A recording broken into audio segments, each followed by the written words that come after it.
Une pauvre petite fille entre dans une pharmacie et demande à un milliardaire « Puis-je échanger mon ours en peluche contre ce médicament? Ma grand-mère est malade. » Sa réponse a fait pleurer tout le monde. Avant de commencer l'histoire, n'oubliez pas de laisser un like et de vous abonner à la chaîne pour voir plus d'histoires comme celle-ci. L'horloge affichait 3h20 du matin lorsque Claire renonça finalement à essayer de dormir, la toux ne la laissait tout simplement pas en paix. Se déplaçant avec précaution pour ne pas faire de bruit, elle se leva du lit, enfila un châle sur ses épaules et se dirigea vers le salon. Le vieux plancher en bois craqua doucement sous ses pas, un son familier dans la maison où elle vivait depuis plus de 30 ans. Dans l'obscurité du salon, Claire n'alluma qu'une petite lampe près du fauteuil à bascule. Sa lumière jaunâtre créait un cercle chaleureux dans la fraîcheur ambiante. Dehors, le vent froid de novembre faisait vibrer les fenêtres, produisant un sifflement bas qui s'accordait au rythme de la chaise qui se balançait. À 65 ans, Claire avait l'allure d'une femme qui avait fait face à plus de pertes que quiconque ne devrait en supporter. D'abord, il y avait eu son mari, emporté par une crise cardiaque soudaine. Puis sa fille, Sarah, décédée dans un accident qui laissa la petite Mia orpheline à seulement 2 mois. Maintenant âgée de 5 ans, la fillette dormait dans la chambre voisine, inconsciente des soucis de sa grand-mère. Une nouvelle quinte de toux interrompit les pensées de Claire, qui pressa un mouchoir contre sa bouche pour étouffer le bruit. Sur la petite table d'appoint à côté de la chaise, le flacon presque vide de médicaments semblait la narguer. Il restait de quoi tenir 2 jours de plus, peut-être 3 doses au maximum, puis elle aurait besoin d'en racheter. Le problème, c'était l'argent qu'elle avait mis de côté pour l'anniversaire de Maya. Juste cette fois, murmura-t-elle, décidant mentalement d'utiliser sa petite réserve pour acheter le médicament. Le cadeau devrait attendre que sa pension arrive la semaine suivante. Claire tendit la main vers le cadre photo en argent posé sur la table. Sur la photo, Sarah souriait, tenant la petite Maya nouveau-née dans ses bras. C'était la dernière photo d'elles ensemble. 2 mois plus tard, Sarah était partie travailler un matin pluvieux et n'était jamais rentrée. Cela fait presque 5 ans, chuchota Claire à l'intention de l'image de sa fille. Elle grandit si vite, Sarah. Elle a tes yeux et ta détermination. Une larme solitaire roula sur la joue de Claire. Elle l'essuya rapidement, comme si elle avait honte de sa propre fragilité. Dans les premiers mois après la mort de Sarah, elle n'arrivait même pas à regarder les photos sans fondre en larmes. Maintenant, la douleur s'était transformée en quelque chose de moins aigu, davantage comme un poids constant auquel elle s'était habituée. La toux revint, plus forte cette fois. Claire se leva avec difficulté et alla à la cuisine pour prendre un verre d'eau. Tout en buvant, son regard tomba sur le calendrier accroché au mur. Le 15 du mois suivant était entouré en rouge, l'anniversaire des 6 ans de Mia. Comme le temps passait vite, sur le chemin du retour vers le salon, Claire s'arrêta devant la porte de la chambre de Mia. La lumière du couloir formait un rayon doré qui traversait la pièce sombre, illuminant partiellement le lit où la fillette dormait, serrant contre sa poitrine Teddy, l'ours en peluche brun que Sarah lui avait offert peu de temps avant de mourir. L'ours était loin de son état d'origine, une oreille avait été recousue plusieurs fois, il lui manquait un œil et son corps comportait plus de pièces rapiécées que de fourrure d'origine. Mia l'aimait avec la même intensité que Claire ressentait pour sa petite fille. « Teddy me protège, mamie », disait souvent Maya, « et il te protège aussi. » Claire sourit à ce souvenir. Elle referma la porte à demi et retourna à son fauteuil à bascule. Le flacon de médicaments sur la table d'appoint fit aussitôt disparaître son sourire. La pharmacie était à 8 pâtés de maison, une longue marche pour ses genoux fatigués, surtout par ce froid, mais elle n'avait pas le choix. Le jour férié national signifiait que le chèque de sa pension ne serait pas disponible avant la semaine suivante, et sa toux empirait. Les premiers rayons de soleil commençaient à percer à travers les rideaux lorsque Claire sentit enfin le sommeil la gagner. Elle s'adossa dans le fauteuil, serrant le châle plus étroitement autour de ses épaules. Dans quelques heures, elle devrait se lever, préparer le petit déjeuner pour Maya, l'emmener à l'école, puis aller à la pharmacie. La journée ne serait pas facile, mais elle avait l'habitude des journées difficiles. Ce que Claire ignorait, tandis qu'elle s'assoupissait finalement dans son fauteuil à bascule, c'est que le lendemain apporterait bien plus que de simples contrariétés. Cette simple sortie à la pharmacie, une tâche routinière comme tant d'autres, serait la première étape d'un chemin inattendu. Le destin, avec sa ruse mystérieuse, avait déjà mis en branle les pièces d'une rencontre qui changerait à jamais la vie de Claire et de Mia. Tout commencerait par un flacon de médicaments, un ours en peluche rafistolé et le courage d'une fillette de 5 ans prête à faire ce qu'elle croyait nécessaire. Tandis que le soleil se levait à l'horizon, peignant le ciel de teintes orange et roses, Claire dormait, rêvant de jours plus simples. Dans la pièce voisine, Maya bougea dans son sommeil, serrant toujours son ours en peluche comme si elle savait instinctivement que Teddy ferait bientôt partie de quelque chose de bien plus grand que tout ce qu'il pouvait imaginer. Le matin arriva plus vite que Claire ne l'aurait souhaité. Elle se réveilla toujours dans son fauteuil à bascule, la nuque raide et la toux plus forte que la veille. L'horloge au mur indiquait 6h40. Avec un soupir, elle se leva lentement et se dirigea vers la cuisine pour préparer le petit déjeuner. Pendant que l'eau chauffait pour le thé, Claire se remémora sa longue carrière d'enseignante. Pendant 30 ans, elle avait enseigné la littérature dans l'une des écoles privées les plus prestigieuses de la ville. Ses méthodes innovantes transformaient même les ouvrages les plus ardus en aventures passionnantes. Les élèves disaient souvent qu'elle réussissait à intéresser même les plus indifférents. « Vous nous donnez envie d'apprendre », lui répétait-il. Ce furent des années gratifiantes, avant que la vie ne lui fasse payer son tribut. Depuis la pièce voisine, elle entendit des pas précipités, et bientôt Maya fit irruption dans la cuisine, encore en pyjama, ses cheveux bouclés en bataille. « Bonjour mamie », s'exclama-t-elle en serrant les jambes de Claire. « Teddy te dit aussi bonjour. » Claire sourit, repoussant ses inquiétudes. « Bonjour à vous deux. Le petit déjeuner est presque prêt. » À seulement 5 ans, Maya montrait déjà un mélange unique de courage et de douceur. Elle posa son ours rapiécé sur la chaise à côté d'elle, comme s'il était un invité spécial pour le petit déjeuner. « Tu te sens mieux aujourd'hui, mamie ?» demanda-t-elle, l'observant avec attention. Claire lui servit du lait et des céréales, et se prépara une tasse de thé. « Je vais bien, ma chérie. J'ai juste besoin d'acheter plus de médicaments à la pharmacie aujourd'hui. Je peux venir avec toi ?» demanda Maya avec enthousiasme. Claire hésita. Elle n'aimait pas que Maya rate l'école, mais l'idée de marcher 8 pâtés de maison jusqu'à la pharmacie, puis 6 autres jusqu'à l'école par ce froid, devenait de moins en moins attrayante. « Non, il vaut mieux que tu ailles à l'école. C'est important de ne pas manquer les cours. » Maya touilla ses céréales sans enthousiasme. Claire remarqua la déception sur le visage de sa petite fille et ressentit un pincement au cœur. La fillette avait déjà tant perdu dans la vie. À l'autre bout de la ville, dans un appartement terrasse avec vue panoramique, Michael Sullivan terminait sa séance de tapis de course matinale. À 35 ans, il maintenait une discipline de longue date pour rester en forme, malgré un emploi du temps surchargé. En s'habillant, il passait mentalement en revue ses obligations du jour, 3 réunions importantes et un déjeuner avec des investisseurs étrangers. Au cours des 5 dernières années, Sullivan Enterprises avait connu une expansion exponentielle, faisant de Michael l'un des hommes les plus riches du pays. Les magazines économiques l'appelaient le « stratège impitoyable », un titre qui ne le dérangeait pas, même s'il s'accompagnait de qualificatifs moins flatteurs, froid, calculateur, impatient. Michael avait depuis longtemps accepté que la réussite exige des sacrifices, comme les relations, par exemple. « Monsieur Sullivan, votre petit déjeuner est prêt », annonça sa gouvernante via l'interphone, et votre assistante a appelé pour confirmer la réunion de 9h. « Merci, Elna, j'arrive », répondit-il. Michael ajusta sa cravate devant le miroir, parfait, comme tout dans sa vie méticuleusement organisée. Pourtant, quelque chose dans son reflet le dérangeait. Peut-être les petites rides autour de ses yeux ou l'expression trop sérieuse pour quelqu'un de son âge. Avant de partir, il attrapa un flacon de pilules sur sa table de nuit. Les maux de tête revenaient de plus en plus souvent. Le flacon était vide. « Elna », appela-t-il en descendant l'escalier, « je m'arrête à la pharmacie avant ma réunion. » Après le petit déjeuner, Claire essaya d'appeler la pharmacie. Peut-être pouvait-il livrer les médicaments? Mais la ligne était constamment occupée. Elle poussa un soupir résigné, il lui faudrait y aller en personne. « Maya, va t'habiller pour l'école pendant que je prends une douche rapide. » La fillette s'élança vers sa chambre, emportant Teddy avec elle. Claire se dirigea vers la salle de bain et ouvrit le robinet de la douche, espérant que la vapeur soulagerait la congestion de sa poitrine. Ça tout empirait vraiment. Dans la chambre, Maya ne s'habillait pas comme elle aurait dû.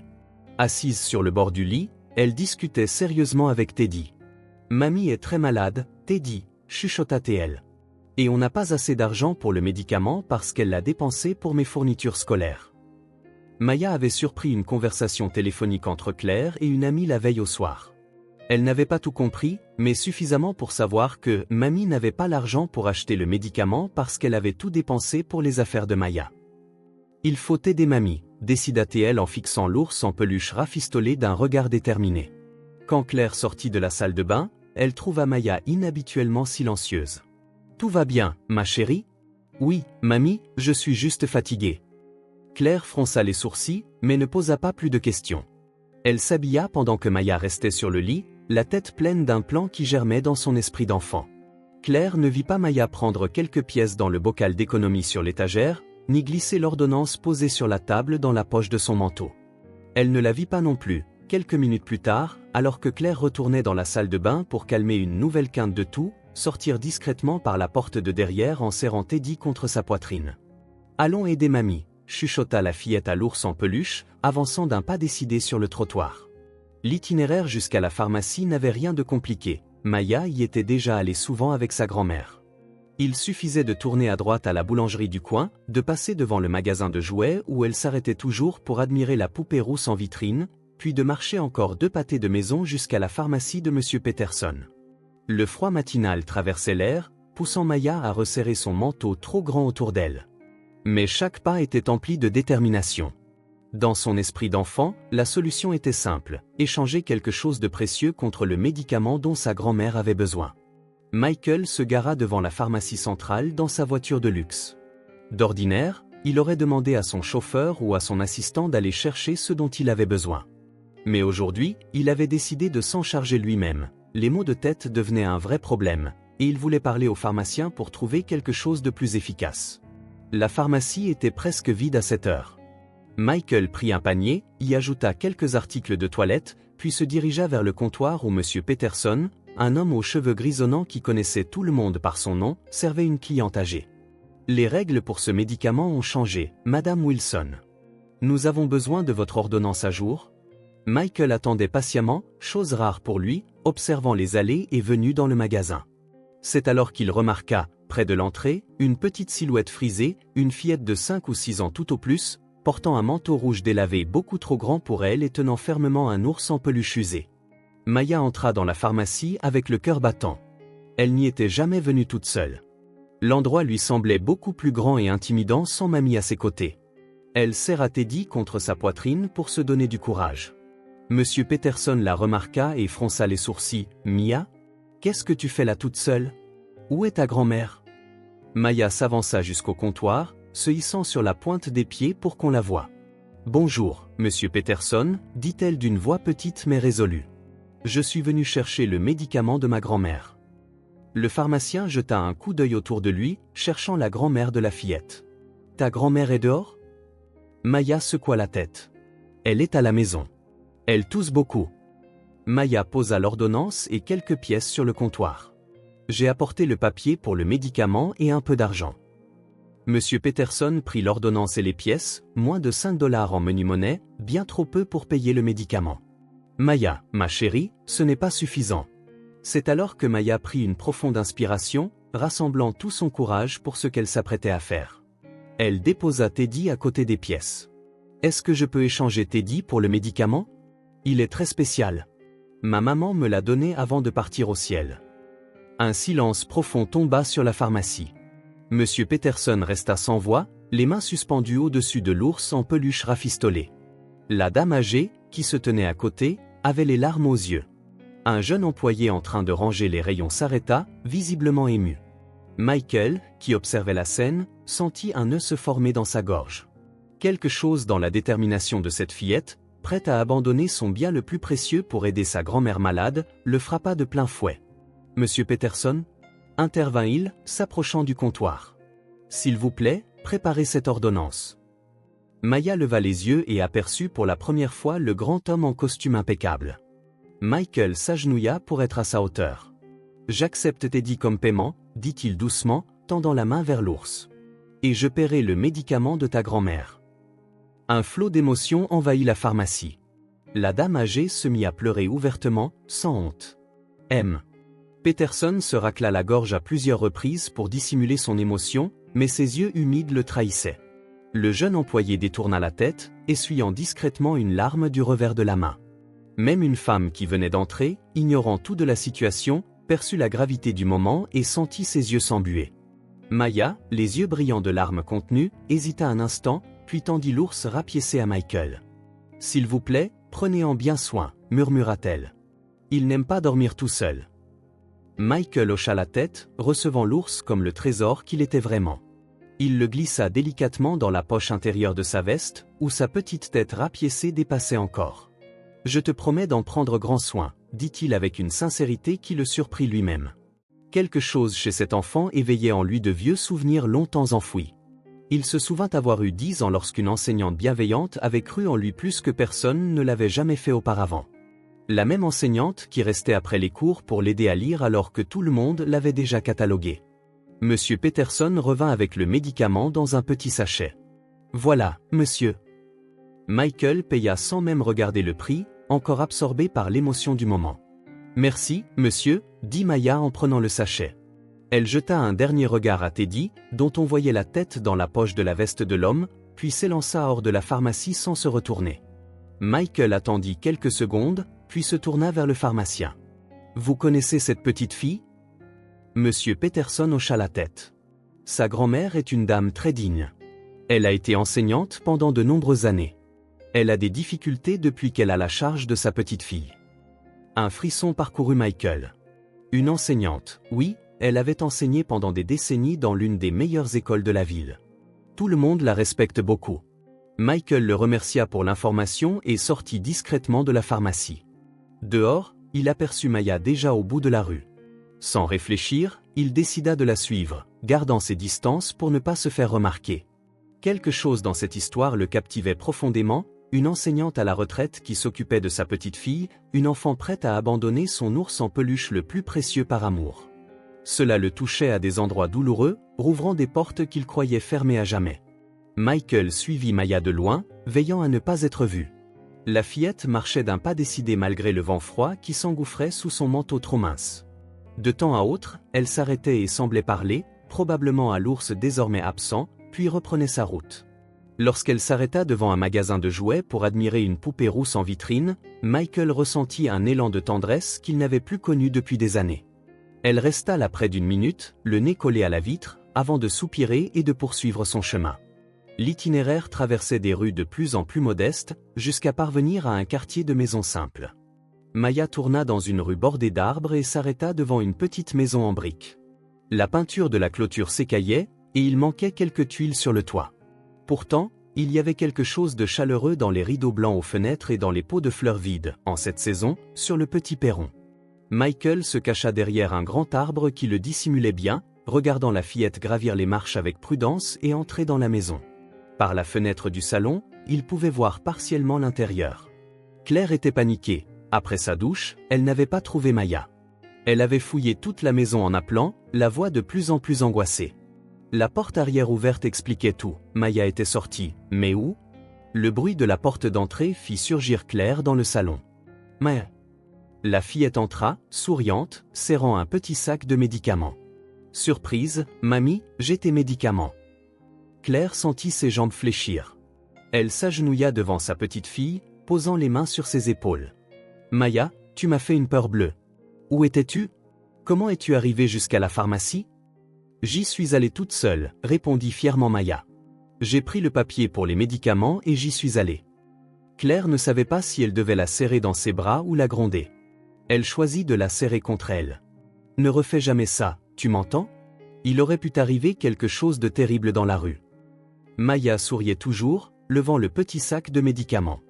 Mais il ne m'est rien arrivé, mamie, et maintenant tu as tes médicaments.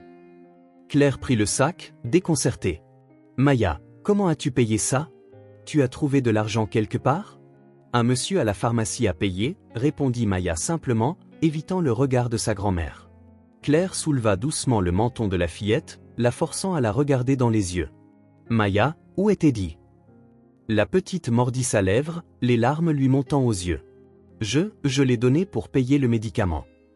Claire poussa un cri étouffé, portant les mains à sa bouche. Oh Maya, tu as donné ton ours en peluche?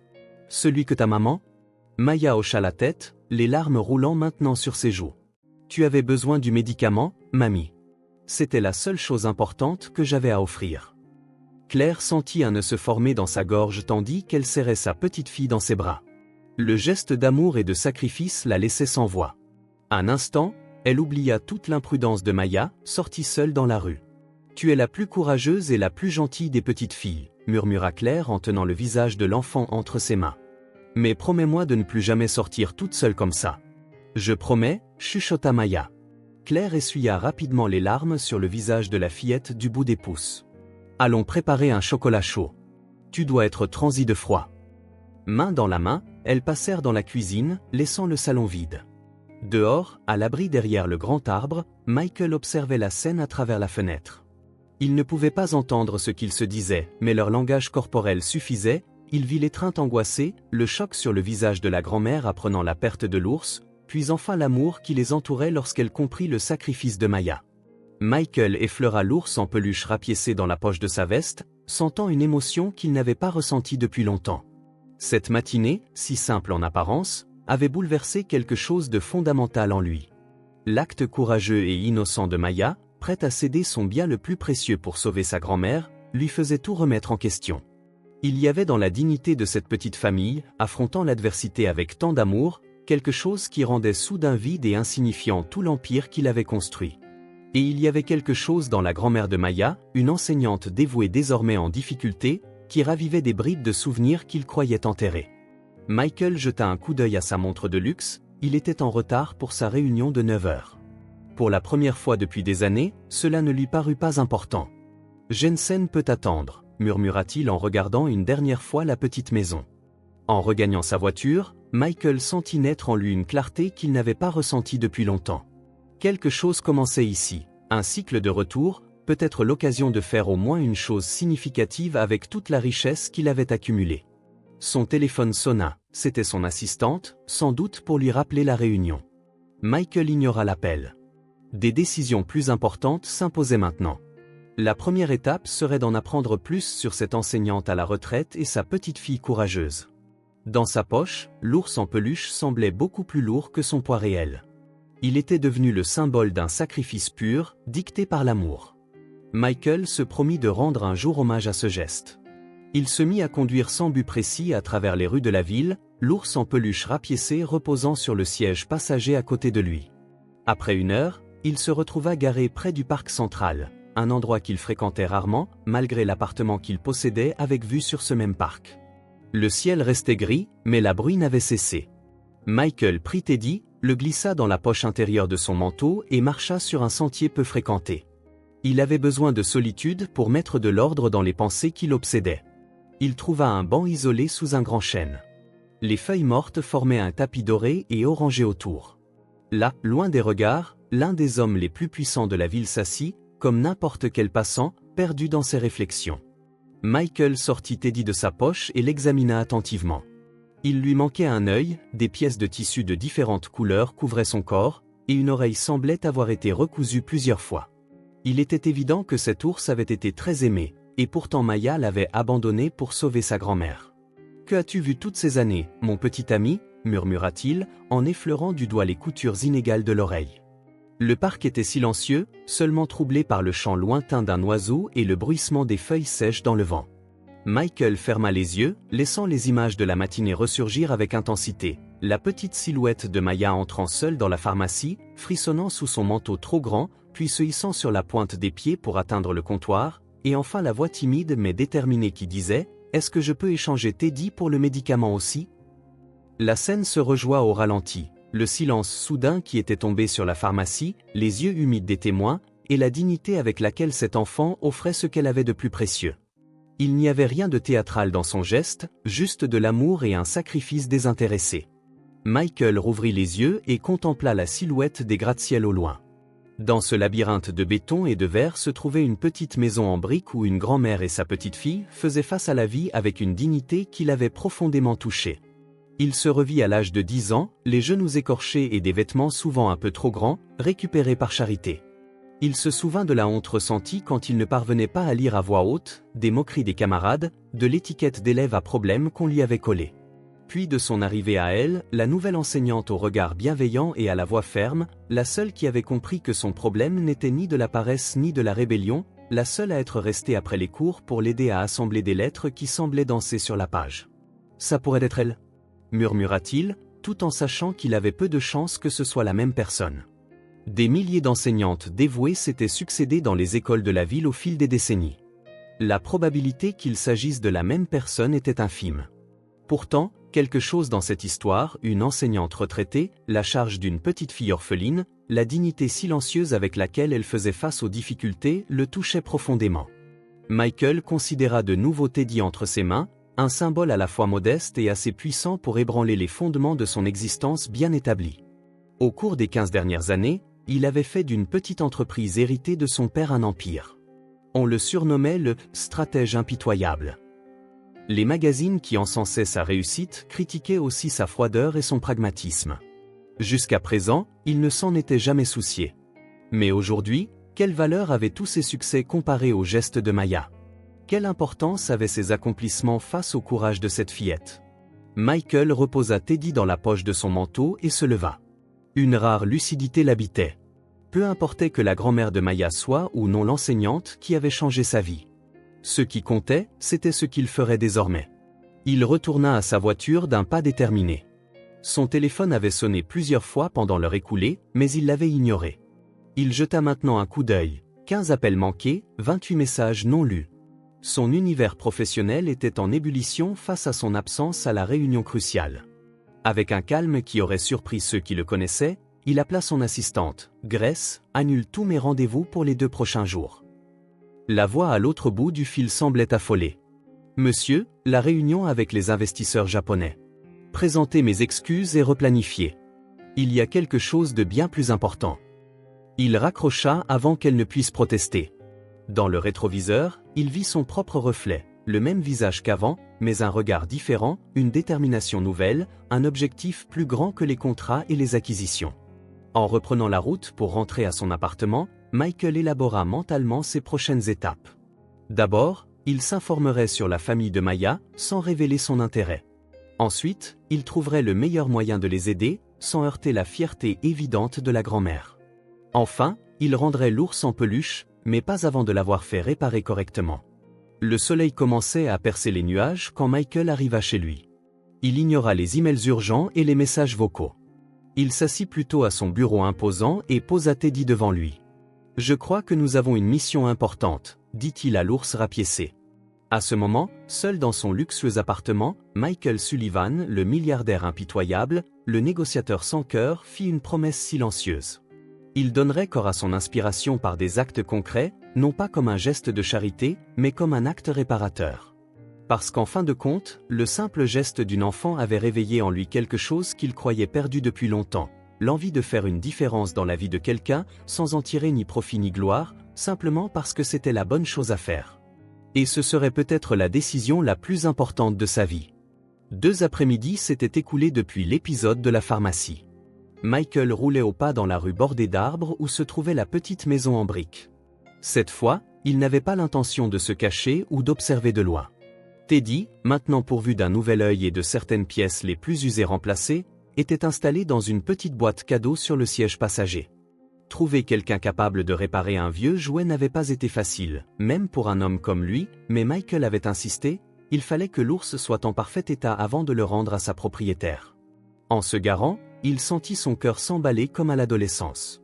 Lui qui négociait des contrats de plusieurs millions sans sourciller se retrouvait soudain nerveux à l'idée de frapper à cette porte modeste. « Ce n'est qu'une simple visite », murmura-t-il, en prenant la boîte et en descendant de la voiture.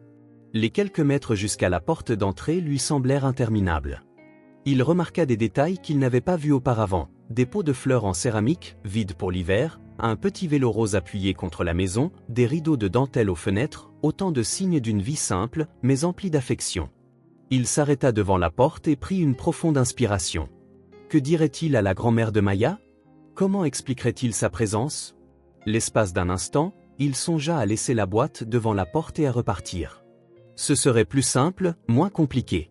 Mais quelque chose en lui, la même force qui l'avait toujours poussé en avant, l'incita à affronter ce moment en face à face.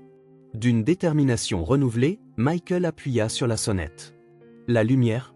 Des pas rapides résonnèrent à l'intérieur, suivis par la voix d'une enfant qui s'écria « Je m'en occupe, grand-mère ». La porte s'ouvrit pour révéler Maya, qui portait une robe bleue ornée de petites fleurs blanches et des chaussettes colorées. Un instant, elle ne reconnut pas l'homme devant sa porte, puis ses yeux s'écarquillèrent, brillant d'un mélange de surprise et de curiosité. « C'est vous, l'homme de la pharmacie » s'exclama-t-elle en regardant tour à tour le visage de Michael et la boîte qu'il tenait dans les mains. Michael sourit, ressentant une chaleur inattendue se répandre dans sa poitrine. Il s'agenouilla pour être à la hauteur de la fillette, tenant la boîte avec précaution. « Salut, Maya. Ça me fait plaisir de te revoir. Tu te souviens de mon nom ?» Elle hocha la tête, comme si ce détail plaçait Michael dans une catégorie spéciale de son monde. « Bien sûr que je m'en souviens. C'est difficile d'oublier un héros comme vous. » Maya se mordilla la lèvre inférieure, essayant de retenir un sourire. « Je ne suis pas un héros, » protesta-t-elle, même si son expression montrait qu'elle appréciait ce compliment. Michael lui tendit la boîte. « Je suis venu te rendre quelque chose de très important qui t'appartient. » Maya prit la boîte avec des mains tremblantes, comme si elle n'arrivait pas à croire ce qui se passait. Doucement, elle défit le ruban et souleva le couvercle. Ses yeux se remplirent aussitôt de larmes. « Teddy !» s'écria-t-elle en attrapant l'ours en peluche et en le serrant fort contre sa poitrine. « Tu es revenu. » Michael observa, ému, l'enfant retrouver son précieux compagnon. Il y avait quelque chose de profondément touchant dans la façon dont Maya serrait l'ours, comme s'il était un être vivant rentré d'un long voyage. « Il a l'air différent », remarqua Maya en examinant l'ours. « Il a 2 yeux maintenant, et son oreille ne tombe plus.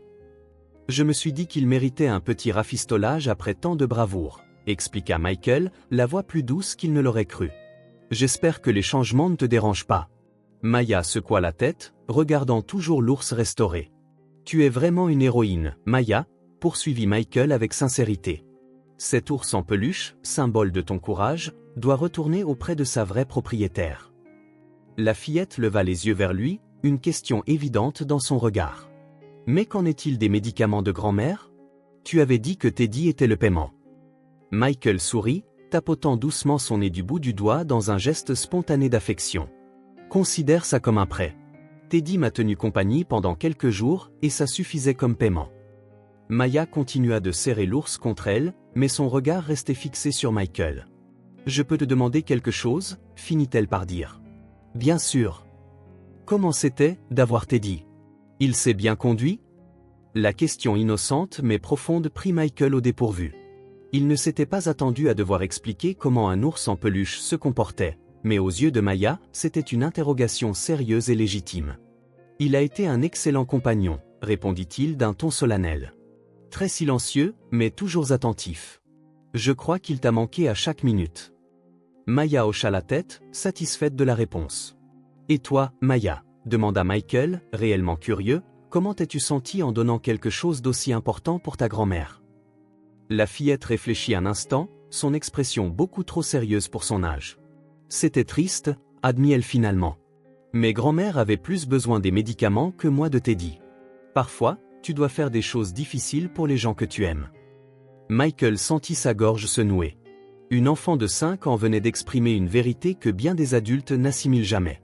À cet instant, quelque chose se solidifia en lui, la certitude que cette rencontre n'était pas un hasard, mais faisait partie de quelque chose de plus grand. « Qui est à la porte, Maya ?» appela une voix de femme à l'intérieur. « C'est l'homme de la pharmacie, grand-mère. Il a rapporté Teddy. » Des pas plus lents approchèrent. Michael se releva, ressentant un mélange étrange d'anticipation et de nervosité. La porte s'ouvrit davantage, révélant une femme aux cheveux gris qui se tenait bien droite malgré son âge. Ses yeux, du même bleu que ceux de Maya, étudièrent le visiteur avec une curiosité mêlée de prudence. Un instant, le temps sembla s'arrêter. Michael perçut quelque chose de familier dans son regard, un éclat d'une époque lointaine où un garçon tourmenté avait trouvé la première personne qui croyait vraiment en lui. « Bonjour », dit-il simplement, incapable de formuler plus de mots. La femme sourit poliment, même si ses yeux conservaient une prudence initiale. « Alors, c'est vous qui avez aidé ma petite fille à la pharmacie. » Maya n'a pas arrêté de parler du gentil monsieur qui a pris Teddy et a acheté le médicament. Michael acquiesça, tentant de contrôler l'émotion dans sa voix. Son courage était quelque chose qui ne pouvait pas passer inaperçu. « Votre petite fille est très spéciale. » Une lueur de fierté remplaça la prudence dans le regard de la femme. Maya, se tenant entre eux, étreignait Teddy et observait intensément l'échange. « Entrez donc », invita la grand-mère en ouvrant la porte plus largement. « Le minimum que je puisse faire est de vous offrir un café pour vous remercier de votre gentillesse. » Michael hésita une seconde avant d'accepter l'invitation. Tandis qu'il franchissait le seuil à la suite de Maya et de sa grand-mère dans la petite maison, il eut l'impression de franchir bien plus qu'une entrée matérielle. Cette porte ouverte représentait le début de quelque chose de nouveau, une conversation, un lien, peut-être même un chemin pour redécouvrir des parties de lui-même qu'il pensait perdues dans sa course à la tête d'un empire. Et tandis que la porte restait ouverte derrière lui, laissant entrer la lumière dorée de l'après-midi, Michael Sullivan, le milliardaire impitoyable, fit les premiers pas d'un voyage dont il ne pouvait pas prévoir la destination finale, mais qui transformait déjà son cœur. La réunion au 40e étage eut lieu comme prévu. Sur l'écran, les graphiques projetaient des courbes ascendantes, des chiffres impressionnants illustrant un autre trimestre de croissance exceptionnelle pour Sullivan Enterprises. Les dirigeants autour de la table discutaient avec enthousiasme de nouvelles acquisitions, de stratégies de marché et des prévisions pour l'année suivante. Michael Sullivan, assis en bout de table, gardait le silence. Son regard était fixé sur la présentation, mais son esprit vagabondait au loin. C'était la 3e fois de la matinée qu'il songeait à la tasse de thé bu 3 jours plus tôt dans le petit salon d'une maison en briques. « Monsieur Sullivan, vous avez un commentaire sur la proposition ?» La voix de son directeur financier le ramena brusquement au présent. Michael se racla la gorge, dissimulant son égarement momentané. « Allez-y pour la mise en œuvre. Les chiffres semblent prometteurs. » La réunion se poursuivit, mais Michael se sentait détaché de tout cela. Depuis sa visite à Maya et sa grand-mère, quelque chose avait changé en lui, comme une note de musique qui continue à résonner longtemps après que l'instrument s'est tu. Il se rappelait la simplicité de la maison, la dignité de l'accueil, l'éclat dans les yeux de Maya lorsqu'elle s'arrêtait d'y réparer, et surtout, l'expression sur le visage de sa grand-mère, une expression qui avait réveillé des souvenirs enfouis depuis des décennies. Une fois la réunion terminée, Michael libéra son après-midi et s'enferma dans son bureau privé. Il sortit d'un tiroir un vieil album de fin d'année scolaire, dont les pages jaunies montraient les visages d'élèves d'il y a 30 ans. Il y trouva sa propre photo, un garçon de 13 ans, maigre, qui ne souriait pas comme les autres, mais affichait un air déterminé. Il tourna encore quelques pages jusqu'à la section des professeurs. Elle était là, bien plus jeune, mais avec le même regard attentif et bienveillant qu'il avait emmarqué à l'époque. Madame Claire Thompson, lut-il à voix haute. Il se souvint des jours où il se cachait à la bibliothèque après l'école, trop honteux pour admettre qu'il ne savait pas lire comme les autres.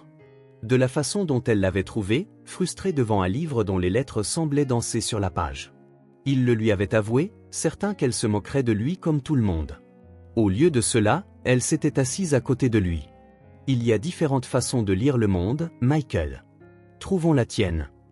Au fil des semaines, elle lui avait consacré son temps libre, ses méthodes spéciales, ses exercices, son infinie patience. Il ne connaissait pas le nom de ce qu'il avait, la dyslexie. Il ne savait qu'une chose, pour lui, les mots étaient ses ennemis, jusqu'à ce qu'avec son aide, ils deviennent des alliés.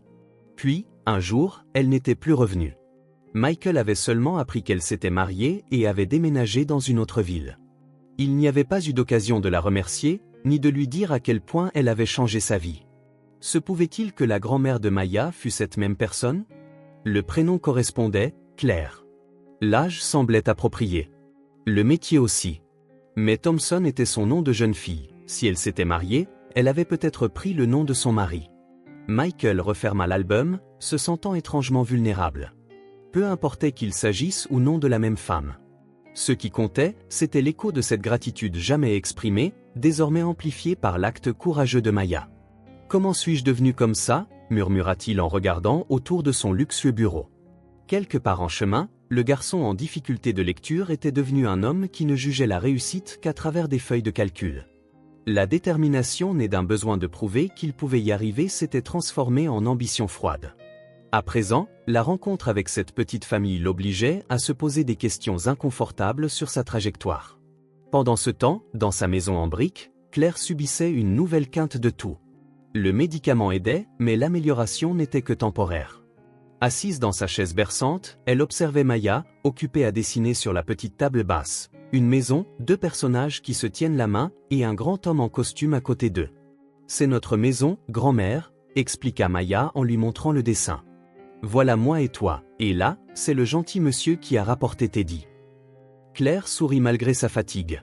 La visite de Michael Sullivan, ainsi s'était-il présenté, faisait désormais partie des sujets favoris de Maya. Le gentil monsieur occupait une place spéciale dans l'imaginaire de sa petite fille. Il a aimé le thé que tu lui as fait, grand-mère? Il l'a tout bu, non? Oui, ma chérie, je crois qu'il l'a apprécié. Maya se remit à son dessin, ajoutant maintenant Teddy entre elle et sa grand-mère. Claire ferma brièvement les yeux, essayant de contrôler ses vertiges. Elle ne voulait pas effrayer Maya, mais elle savait que son état empirait. Son rendez-vous chez le médecin la semaine précédente avait confirmé ses soupçons, son état nécessitait un traitement plus intensif, bien au-delà de ses moyens financiers. « Grand-mère, tu dors ?» Claire rouvrit les yeux, découvrant Maya devant elle, un dessin dans une main et Teddy dans l'autre. « Je me repose juste un peu, ma chérie. »« Tu es chaude, » dit Maya, posant sa petite main sur le front de sa grand-mère, faisant preuve d'une maturité surprenante pour une fillette de 5 ans. Elle se dirigea vers la cuisine et revint avec un verre d'eau. « Bois ça. Ça me fait toujours du bien quand j'ai trop chaud. » Claire accepta le verre, avalant en même temps la boule qui lui serrait la gorge. La façon dont Maya percevait ses besoins et prenait soin d'elle, avec des gestes simples mais pleins de sens, la touchait autant que cela l'inquiétait. Une enfant ne devrait pas avoir à porter une telle responsabilité. « Tu sais ce qu'on va faire ?» proposa Claire, essayant de prendre un ton enjoué. « Et si on lisait le nouveau livre d'histoire que tu as eu à l'école ?» Maya partit en courant chercher le livre, et Claire s'efforça de se redresser dans son fauteuil, ignorant la douleur dans sa poitrine. Pour Maya, elle trouverait la force, même là où il n'y en avait plus. Le lendemain, Michael arriva à son bureau de bonne heure. Il avait passé une grande partie de la nuit à faire des recherches sur le problème respiratoire dont souffrait Claire. Il avait remarqué la toux persistante, la respiration laborieuse, la pâleur de son visage. Pas besoin d'être médecin pour voir la gravité de la situation. Ce même matin, il passa 3 coups de téléphone. Le premier à la docteure MTT, la plus réputée des pneumologues de la ville et une vieille amie de la fac. Le deuxième à son assistante personnelle, avec des instructions précises sur des achats à effectuer. Le troisième à son avocat, pour discuter de certaines possibilités qui prenaient forme dans son esprit. « Richard, dit-il à l'avocat, préparez des documents préliminaires. C'est un projet personnel. » Il fut difficile d'expliquer ce changement soudain de priorité à son équipe. Michael Sullivan, réputé pour son dévouement inébranlable aux affaires, déléguait soudainement des responsabilités majeures et quittait le bureau au beau milieu de la journée. Les rumeurs dans les couloirs étaient inévitables. Il n'en avait cure. Pour la première fois depuis longtemps, il avait l'impression de faire quelque chose qui avait un sens réel. Cet après-midi-là, sous un ciel menaçant de neige, Michael se gara à nouveau devant la maison en briques. Sur la banquette arrière de sa voiture, 3 boîtes soigneusement rangées l'attendaient. Il inspira profondément avant de sortir, s'apprêtant à ce qui l'attendait. Maya ouvrit la porte, ses yeux s'illuminant en le reconnaissant. « Vous êtes revenu » s'exclama-t-elle, serrant Teddy contre sa poitrine. Michael sourit. « J'avais dit que je reviendrais, non ?» En vérité, il n'avait pas fait de promesse explicite, mais l'espoir dans le regard de Maya lors de leur première rencontre avait constitué une promesse silencieuse. « Maya, qui est-ce » La voix de Claire, plus faible que lors de la dernière visite de Michael, se fit entendre, suivie d'une quinte de toux profonde. « C'est Monsieur Michael, grand-mère. » Claire apparut à la porte, s'appuyant légèrement contre le mur. Son visage était plus pâle, ses yeux cernés, révélant des nuits difficiles. Pourtant, elle gardait toujours cette dignité qui avait tant impressionné Michael. « Monsieur Sullivan ?»« Juste Michael, s'il vous plaît, » dit-il, se sentant inexplicablement nerveux. « J'espère ne pas vous déranger. » « Pas du tout, entrez, il fait froid dehors. » Michael hésita. « En fait, j'ai quelques affaires dans la voiture, je voudrais les apporter si ça ne vous dérange pas. » Avant que Claire ne puisse répondre, il était déjà reparti vers son véhicule. Il revint avec la première boîte, la plus petite. Dans la chaleur du modeste salon, Michael ouvrit la boîte avec précaution et en sortit un flacon de médicaments. « J'ai remarqué votre toux la dernière fois, » expliqua-t-il, essayant d'avoir l'air naturel. « J'ai parlé à un ami médecin qui m'a recommandé ceci. C'est un traitement plus avancé pour les problèmes respiratoires. » Claire regarda le flacon avec surprise et un soupçon de méfiance. « C'est très gentil, mais je ne peux pas accepter. J'ai déjà acheté mon médicament grâce à ce que vous avez fait pour Maya. » Michael avait anticipé cette réaction. « S'il vous plaît, voyez un remerciement pour l'excellent thé que vous m'avez offert. L'un des meilleurs que j'ai jamais bu. » Même ainsi ? « S'il te plaît, grand-mère, » intervint Maya, l'inquiétude se lisant sur son visage. L'ancien médicament ne marche plus très bien, tu tousses toute la nuit. Michael ressortit chercher les 2 autres boîtes. De la deuxième, il sortit des provisions, des aliments non périssables, des thés spéciaux, des fruits frais. De la troisième, il sortit un manteau neuf pour Maya et un châle de laine douce pour Claire. Un silence tomba sur la pièce. Claire regarda les objets dispersés sur la petite table basse, son expression mêlant gratitude, gêne et une pointe de fierté blessée. « Monsieur Sullivan. Michael. C'est... » Elle s'interrompit, cherchant les mots. « C'est trop. Nous ne pouvons pas accepter autant de bonté de la part de quelqu'un qui nous est presque inconnu. » Michael s'assit sur le bord du canapé, pesant ses mots. « Je ne vous considère pas comme des inconnus, » dit-il doucement. Le geste de Maya à la pharmacie m'a profondément touché. Il m'a rappelé une période, moi aussi, j'ai reçu de l'aide, juste au bon moment. Une nouvelle quinte de toux, plus forte, obligea Claire à s'asseoir. Maya accourut avec un verre d'eau, le visage révélant la peur qu'elle essayait de dissimuler. À cet instant, la vulnérabilité de Claire et la terreur silencieuse dans les yeux de Maya brisèrent définitivement la résistance de la grand-mère. « Peut-être qu'on peut accepter le médicament », concéda Claire après avoir repris son souffle, au moins jusqu'à ce que je voie mon médecin. Michael acquiesça, prenant garde de ne pas montrer son soulagement. Il savait qu'il n'avait gagné que la moitié de la bataille. « Et pour le reste ?» demanda-t-il doucement. Claire jeta un coup d'œil à Maya, qui essayait le nouveau manteau, tournant sur elle-même avec bonheur. La joie de la petite était un argument plus puissant que n'importe quel discours. « L'hiver est plus rude cette année », finit par dire Claire, une larme obstinée coulant au coin de son œil. Ce serait stupide de refuser quelque chose dont Maya a besoin, juste par fierté, non ? Michael respecta cette concession pour ce qu'elle était, un geste d'amour qui coûtait cher à une femme habituée à être celle qui donne et non celle qui reçoit. Pendant qu'ils rangeaient ensemble les provisions dans la petite cuisine, Michael observa l'interaction entre la grand-mère et la petite fille, la façon dont Maya attrapait spontanément le bras de Claire lorsque celle-ci se remettait à tousser, et comment Claire souriait malgré sa douleur pour ne pas alarmer la fillette. Un cycle de protection mutuelle qui le toucha et l'inquiéta à la fois. Au moment de prendre congé, Michael s'agenouilla de nouveau pour parler à Maya. « Tu aimes le nouveau manteau ? » « C'est le manteau le plus chaud du monde, » déclara-t-elle en le serrant impulsivement dans ses bras. Le geste surprit Michael. Un instant, il resta immobile, peu habitué à une affection aussi spontanée de la part d'un enfant. Puis, lentement, il lui rendit son étreinte. En se relevant, il croisa le regard de Claire. Un mélange de gratitude et de prudence, incertaine sur la façon d'interpréter tant de bienveillance inattendue. « Je repasserai dans quelques jours pour voir comment ce nouveau médicament agit, » dit-il. « Si vous avez besoin de quoi que ce soit avant ça, appelez-moi à ce numéro. » Il lui tendit une carte portant son numéro personnel au dos. Claire l'accepta en inclinant légèrement la tête. « Merci pour tout, Michael. Votre gentillesse compte beaucoup pour nous. » Au seuil de la porte, Michael hésita, comme s'il voulait dire quelque chose de plus. Finalement, il se tourna une dernière fois vers Claire. « Vous savez, certains gestes dans la vie nous marquent pour toujours. Ce que Maya a fait pour vous à la pharmacie est l'un de ces gestes. Ça a changé quelque chose en moi. » Il s'interrompit, choisissant soigneusement ses mots. « Peut-être que, d'une certaine manière, je ne fais que commencer à rembourser une très vieille dette. » Avant que Claire ne puisse s'interroger sur le sens de ces mots énigmatiques, il la salua et retourna à sa voiture. En repartant vers la ville, Michael sentit sa détermination grandir. Le plan qui avait commencé à germer dans son esprit prenait désormais une forme plus nette. Ce qu'il avait fait aujourd'hui, apporter des médicaments, des provisions, des vêtements chauds, n'était qu'un début. Le véritable changement était encore à venir, une transformation qu'il espérait à la hauteur du courage de Maya et du dévouement de la femme qui, des décennies plus tôt, avait appris à un garçon dyslexique à croire en lui. Son téléphone sonna, des affaires urgentes réclamaient son attention. Mais, pour la première fois depuis des années, Michael Sullivan savait où étaient ses priorités, et elles ne concernaient ni les contrats ni les acquisitions en attente de sa signature. Elle se trouvait dans cette petite maison en briques qu'il venait de quitter.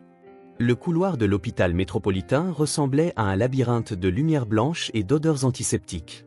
Michael avançait en tenant fermement la main de Maya, tandis qu'elle serrait Teddy contre sa poitrine. Il ne s'était écoulé que 3 semaines depuis sa première visite à la maison en briques, mais il avait l'impression que c'était une éternité. Tout s'était passé si vite, les médicaments qu'il avait apportés n'avaient aidé que quelques jours, puis s'était révélé insuffisant. Une nuit particulièrement froide, Claire s'était effondrée durant une crise de toux. L'ambulance, les urgences, les examens d'urgence.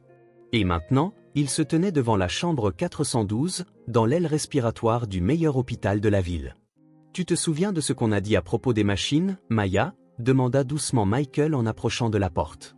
La fillette hocha la tête, serrant Teddy encore plus fort. « Ce sont des machines spéciales qui aident grand-mère à mieux respirer. Je ne dois pas en avoir peur. » Michael sourit, admirant la force de cette petite. En 5 jours d'hospitalisation de Claire, Maya avait déjà montré une adaptabilité que peu d'adultes possèdent. Exactement. Et grand-mère va un peu mieux aujourd'hui. Le docteur m'a appelé plus tôt pour me le dire.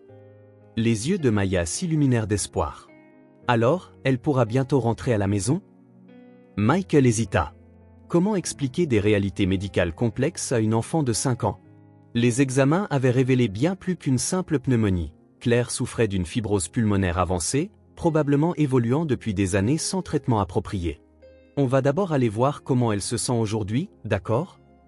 Lorsqu'ils entrèrent, ils trouvèrent Claire assise dans son lit, l'air légèrement plus alerte que la veille. Elle portait toujours un masque à oxygène, relié à un moniteur cardiaque et à une perfusion, mais son visage avait retrouvé un peu de couleur. « Maya, ma chérie !» s'exclama Claire en tendant les bras. Maya se précipita dans les bras de sa grand-mère, faisant attention de ne pas toucher aux appareils. Michael resta en retrait, les regardant se retrouver avec un sourire doux. « Regarde, grand-mère, Teddy est venu te voir aussi. Il s'ennuyait de toi. » Claire caressa les cheveux de sa petite fille, puis adressa un sourire à Michael par-dessus la tête de Maya. « Merci de l'avoir encore amené, c'est gentil. »« C'est toujours un plaisir, » répondit-il, s'approchant du lit. « Comment vous sentez-vous aujourd'hui ? » Mieux. Le nouveau traitement semble aider ma respiration.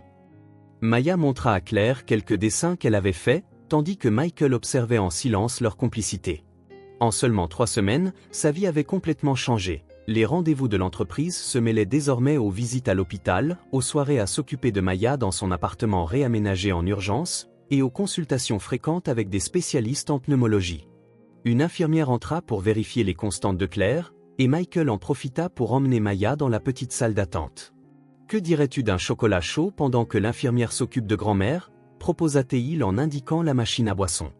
Maya hocha la tête. Assis côte à côte sur des fauteuils rembourrés, ils sirotèrent la boisson tiède, formant un tableau improbable, un puissant homme d'affaires et une fillette de 5 ans, réunis par des circonstances qu'aucun d'eux n'aurait pu prévoir. « Tu sais, Michael, » commença Maya en le regardant avec ses yeux pleins de perspicacité, « grand-mère dit que tu es un ange déguisé. » Michael manqua de s'étrangler avec son chocolat chaud. « Elle a dit ça ? » ?»« Oui, j'ai entendu quand elle en parlait à l'infirmière hier, elle croyait que je dormais. Elle disait que tu es arrivé juste au moment où on avait le plus besoin d'aide. » Ces mots simples touchèrent profondément Michael. Si Claire connaissait toute l'histoire, cette dette qu'il estimait devoir à une enseignante d'autrefois le considérait-elle toujours comme un ange ? « Maya, tu te souviens de ta maman ?» demanda-t-il, changeant de sujet. La fillette regarda son chocolat chaud, pensive. « Pas beaucoup. Parfois, je me souviens de son odeur, et de la façon dont elle me chantait des berceuses. » Elle marqua une pause. « Grand-mère me montre des photos et me raconte des histoires sur elle tous les jours, pour que je ne l'oublie pas. C'est très spécial. Les souvenirs sont comme des trésors qu'on garde à l'intérieur, même quand les gens qu'on aime ne sont plus là. Les souvenirs qu'on a d'eux restent vivants. » Maya le regarda, curieuse. « Toi aussi, tu as des trésors souvenirs ?» Michael sourit à cette formulation. « J'en ai beaucoup. Certains datent de quand j'étais petit, à peu près ton âge. »« Tu as déjà été petit, comme moi ?» demanda Maya, vraiment surprise. Michael éclata de rire. « C'est dur à croire, je sais, mais oui, j'ai déjà été de ta taille. »« Qui s'occupait de toi ?» Cette question innocente réveilla en lui des souvenirs qu'il visitait rarement. « Mon père s'occupait de moi, tout seul, après le départ de ma mère. Il travaillait beaucoup, alors je passais la plupart de mon temps à l'école. »« Tu aimais l'école ?» Au début, non. C'était très dur pour moi, les lettres n'avaient pas de sens. Il s'arrêta, cherchant ses mots. Puis j'ai eu une enseignante très spéciale qui m'a aidé. Elle a tout changé. Les yeux de Maya s'illuminèrent. Comme grand-mère. Elle était enseignante spéciale aussi, tous ses élèves adoraient ses histoires. Le cœur de Michael s'emballa. Chaque nouvel indice renforçait son hypothèse, même si la confirmation définitive manquait encore. Claire le reconnaîtrait-elle si, un jour, il lui racontait son passé? Ou devait-il attendre qu'elle fasse elle-même le lien? Je suis sûr que ta grand-mère était une enseignante incroyable, se contenta-t-il de dire. On n'oublie jamais un bon professeur. Lorsqu'ils eurent fini leur chocolat, ils retournèrent dans la chambre. Claire s'était rendormie sous l'effet du traitement. On peut rester jusqu'à ce qu'elle se réveille, chuchota Maya. Bien sûr. Ils s'assirent sur des chaises près de la fenêtre qui donnait sur un parc enneigé de l'autre côté de la rue. Maya feuilleta l'un des livres qu'ils avaient apportés, en silence. Michael observait la scène, une grand-mère qui dort, une petite fille qui attend patiemment, un ours rapiécé qui monte la garde. 3 générations, unies par l'amour et la résilience face à l'adversité. Michael se sentit privilégié de pouvoir être témoin de ce lien, et d'une certaine manière, d'en faire partie. 2 heures plus tard, le docteur passa pour examiner Claire. Michael en profita pour emmener Maya manger une glace à la cafétéria, laissant à Claire un peu d'intimité pendant la visite du médecin. À leur retour, elle semblait pensive mais plus optimiste que ces derniers jours. « Maya, ma chérie, tu veux bien montrer ton nouveau dessin à l'infirmière amie? Elle m'a dit qu'elle aimerait beaucoup le voir. » Comprenant la demande implicite, Maya hocha la tête et sortit de la chambre, Teddy sur ses talons. Une fois la porte fermée, Claire poussa un soupir. « Le docteur dit que je réagis bien au traitement, » annonça-t-elle. « Mais le rétablissement sera long. Je vais devoir rester ici quelques semaines de plus, puis continuer le traitement à la maison. » Michael s'assit au bord du lit, soulagé par cette nouvelle, même si elle était nuancée. « C'est positif, Claire. Nous ferons tout ce qu'il faut pour votre rétablissement. » Elle lui prit la main, l'inquiétude brillant dans son regard. « Il faut qu'on parle de Maya. Cette situation n'est pas juste pour toi. Tu en fais déjà bien plus que ce qu'on pourrait attendre de la part d'un quasi-inconnu. » Michael serra doucement sa main. « Ne vous souciez pas de ça maintenant. Maya est en sécurité et bien entourée, c'est tout ce qui compte pour l'instant. »« Pourquoi ?» demanda Claire, son regard le scrutant. « Pourquoi faites-vous tout ça pour nous, Michael? Vous êtes arrivé si subitement et vous avez tout changé. » C'était le moment idéal pour évoquer ses doutes, lui demander si elle se souvenait du garçon dyslexique d'autrefois. Ou attendre qu'elle fasse le lien elle-même. Mais avant qu'il ne puisse répondre, la porte s'ouvrit et Maya revint avec un nouveau dessin. « Regarde, grand-mère. J'ai dessiné nous 3, toi, moi et Michael, au parc, quand tu iras mieux. » Claire sourit en échangeant un regard chargé de sens avec Michael. Leur conversation attendrait encore un peu. Ce soir-là, après avoir bordé Maya dans la petite chambre aménagée pour elle dans son appartement, Michael se retira dans son bureau personnel. Des dossiers étaient éparpillés devant lui, des informations sur des traitements respiratoires de pointe, des options de soins à domicile pour Claire après sa sortie, et un plan détaillé pour adapter son propre appartement à ses besoins. La situation de Claire, bien que grave, laissait entrevoir une lueur d'espoir.